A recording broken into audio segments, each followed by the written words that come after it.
Great. And everyone can hear me okay? So I want to start by saying a very, very big thank you to Phil for the invitation to speak at this symposium and to Tess for organising it so wonderfully. I'm excited to be able to start off this series of provocations on Where Next for Digital Geographies. I'm looking forward to the conversation between and around them. Before I launch into my short provocation, I want to first acknowledge the traditional owners of the land where I'm speaking to you from. The Turrbal and Yugara, the First Nations owners of the land on which the city of Brisbane and my institution of QUT now stand. I pay respect to their elders' laws, customs and creation spirits, and recognise that sovereignty was never ceded. And as a teacher and researcher, I recognise that these lands have always been places of teaching, research and learning. In a talk about geolocation and the commodification of place through the trade in personal location data, this very site-specific acknowledgement of country becomes for me particularly salient and meaningful as a reminder of how datafied location often flattens out and elides those histories and specificities of place, and as a reminder of the historical and ongoing spatial and data injustices that disproportionately affect Indigenous and minority groups. I also want to acknowledge, I need to acknowledge that what I'm presenting today draws from a collaborative research project funded by the Australian Research Council. It's called the Digital Media Location Awareness and the Politics of Geodata Project, but because that's a bit of a mouthful, it's come to be known as the Geoprivacy Project. It includes colleagues across digital media and communication, human-computer interaction, design, and geography as well. So to start, geolocation as we know it is now ubiquitous and mundane technological affordance of digital and mobile media. It's also a very significant part of what makes a smartphone smart. Critical to that rise of mobile geolocation was the launch of the iPhone 3G in 2008, the second generation iPhone. It certainly wasn't the first commercial phone to have built-in GPS, but it established GPS as a standard mass market feature for smartphones, and with the launch of the App Store the same year, set the foundations for location services as an enabling platform for the app economy. In the intervening decade and a bit, location has not simply become embedded in our mobile phones, but also in the global digital data economy, harvested through smartphone apps, often without the user's full awareness or informed consent.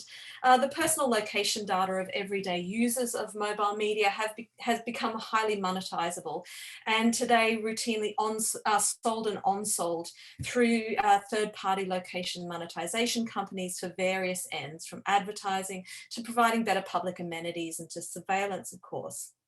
So in this talk, I'm going to very briefly sketch out some of those current and emerging drivers within this location economy that has grown up around that harvesting and sharing of personal location data, and how this intersects with growing concerns around location privacy or geoprivacy.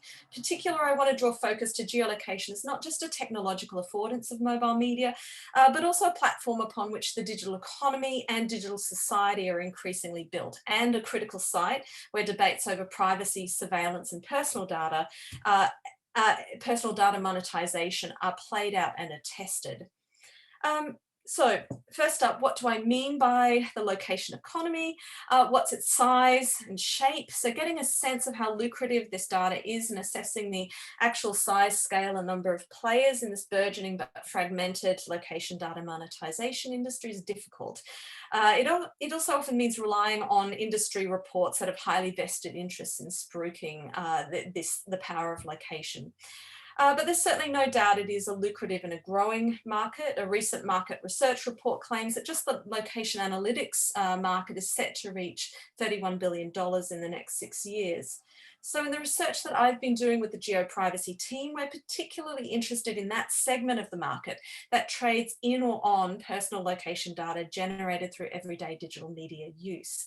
So imagine that a number of the icons at the bottom of the screen there would be familiar to people watching, but also a number of them might not be immediately recognizable, but all sit within or across that location value chain of location-based services or apps, location platforms, or location monetization or intelligence firms. And these, of course, aren't always discrete or mutually exclusive. And I think a good way of illustrating how this industry and value chain has evolved and complexified over time is by using Foursquare and as an exemplary case in point. So Foursquare, as would be familiar to many here, started out about 12 years ago in 2009 as a gamified location-based social network. At one point, it was mooted as being the new Twitter, but it didn't take off as a social network in the way that it was anticipated to. It was also seen very strongly as contributing to this newly emergent form of hybrid socio-spatiality between the physical and virtual, what Gordon and D'Souza Silva in 2011 called net locality. But around 6 years ago, Foursquare began to pivot to being an enterprise location platform, licensing its data to other location-based services, and began explicitly framing itself as a location intelligence company.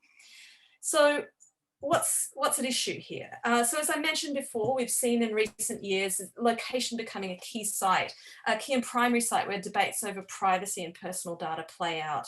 This stems from location as being seen as a particularly sensitive data point, and the related issue that it's particularly difficult to anonymize location data, particularly if it's spatio-temporal, and it comes with a greatly increased risk of re-identification.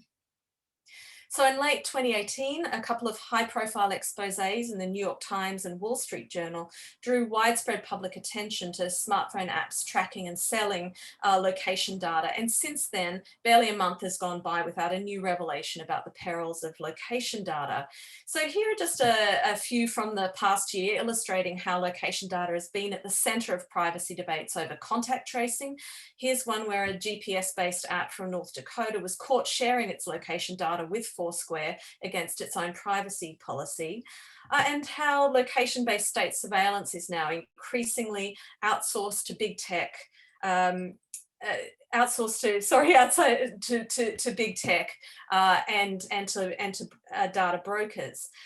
So at the same time, there's also been an increasing number of court cases internationally relating to location data. And here's a recent one from Australia brought by the Australian Competition and Consumer Commission that found that Google had misled consumers about how it collected location data. So with this increased regulatory and public scrutiny, heightened by debates over app-based COVID contact tracing, over the past year, the Geoprivacy team interviewed around 20 representatives from major location-based platforms, location intelligence companies, as well as privacy and competition regulators and advocates. So I'm very briefly going to touch on the themes that emerged from these interviews. And the three key ones were, unsurprisingly, regulation, with GDPR and the cost of compliance looming large.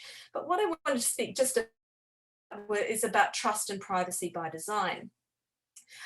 So for one very large household name level location-based platform, trust was absolutely critical. As a business to consumer platform, for them, losing consumer trust would mean losing their business. And you can see here from the quote, their concern around general over collection of location data and what it might mean for public trust and how it might affect their business. For other companies further along in that value chain who might act as more of a broker or a gatekeeper of third-party location data, trust inevitably came up, but it was a bit more complicated. And some of the challenges in this were those multiple meanings or levels of trust that we encountered, whether we're talking about trust in the data, in the value chain, trust in technology providers or government, how trust related to privacy and data sharing. Resolving that trust issue was both an opportunity and a threat for these companies. And what regularly came up was the need for them, wherever they were in the value chain, to have transparency and explainability, to provide choice, create a culture of trust, and build trust by design. What was also striking was how often that concept of privacy by design was raised as a guiding principle by representatives from some major location-based platforms and services, suggesting that some of these major players were very much sort of following in Apple's lead in reframing privacy and trust as a market advantage within this industry. So what does all this mean for digital geographies? The current geo-capitalist, geo-surveillant moment we find ourselves in is not an unforeseen one. As early as 2003, Jerome Dobson and Peter Fisher warned that advances in GIS and GPS technologies heralded the potential for a very dystopian future based on real-time location control of humans. In their deliberately provocative paper, they called this looming form of location control geo-slavery, describing it as a form of bondage extending far beyond privacy and surveillance, and as a real, immediate and global threat. So although those very worst excesses of Dobson and Fisher's vision of potential human bondage through location control may not yet have eventuated, the growing entanglements between geosurveillance, consumer capitalism, big tech and governance have certainly the location trade shifting us further into that digital enclosure. And yet geolocation as experienced through locative apps and services can present often simultaneously an unwanted intrusion into personal privacy, a welcome perception of safety and security, and an opportunity to enact and engage with hybrid spatiality. Working through the affects, ambivalences and ambiguities of geolocation can help us find desirable pathways for a more caring and just spatially aware and spatially enabled society. Current and future research and development into promising concepts such as privacy by design, which I've mentioned, surveillance, good data practices and data and technological sovereignty, as well as tactics and strategies for resisting geosurveillance, offer potential trajectories to ameliorate those more negative consequences of the location economy. And these are ones that as digital geographers, I think we need to continue to pursue. And thank you.